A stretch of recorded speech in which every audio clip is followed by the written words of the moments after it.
नमस्कार, मेरा नाम है राजकीय वर्मा और आप देख रहे हैं रिपोर्टर्स। दोस्तों, दिल्ली से नोएडा इंटरनेशनल एयरपोर्ट तक प्रस्तावित हाई स्पीड रेल कॉरिडोर की घोषणा ने रियल एस्टेट की दुनिया में भूचाल ला दिया है।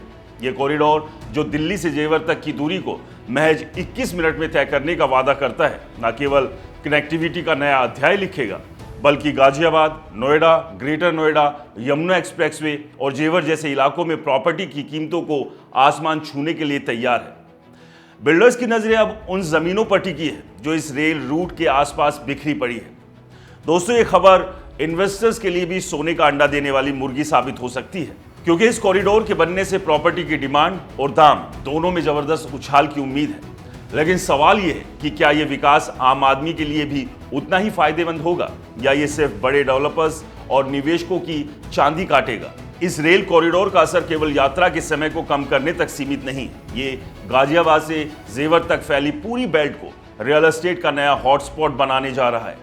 सीआरसी ग्रुप के डायरेक्टर सलील कुमार कहते हैं कि यह प्रोजेक्ट एनसीआर की कनेक्टिविटी को नया आयाम देगा और एक्सप्रेसवे, सेक्टर 150 और ग्रेटर नोएडा जैसे इलाकों में रेजिडेंशियल, कमर्शियल और हॉस्पिटैलिटी प्रोजेक्ट्स की मांग को हवा देगा।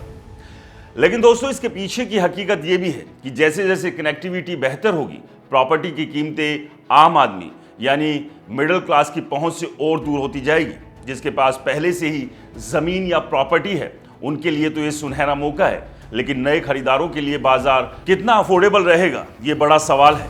अंसल हाउसिंग के डायरेक्टर कुशार्ग अंसल इसे रियल एस्टेट के लिए ऐतिहासिक अवसर बताते हैं। उनका कहना है कि ये कॉरिडोर न केवल औद्योगिक और वाणिज्यिक गतिविधियों को गति देगा, बल्कि ग्रेटर नोएडा और यमुना एक्सप्रेसवे को इन्वेस्टर्स का पसंदीदा ठिकाना बनाएगा। जेवर एयरपोर्ट के आसपास का इलाका भारत का अगला बड़ा बिजनेस हब बनने की राह पर है। लेकिन इस चमक दमक के बीच एक सच ये भी है कि बड़े प्रोजेक्ट्स के ऐलान अक्सर इन्वेस्टर्स और डेवलपर के लिए ज्यादा फायदेमंद साबित होते हैं, जबकि छोटे निवेशक और मिडिल क्लास खरीदारों के लिए क्या ये बाजार उतना ही आकर्षक रहेगा। किराए में बढ़ोतरी, ऑफिस स्पेस और दुकानों की मांग बढ़ने से बड़े खिलाड़ियों की बल्ले बल्ले होगी, लेकिन आम खरीदारों के लिए कितना बोझ बन सकता है। मिक्सन ग्रुप के डायरेक्टर यश मिगलानी इसे क्षेत्रीय विकास का मील का पत्थर बताते हैं। उनका कहना है कि ये कॉरिडोर रिटेल, हॉस्पिटैलिटी और लग्जरी रेजिडेंशियल प्रोजेक्ट का सेंटर बनेगा।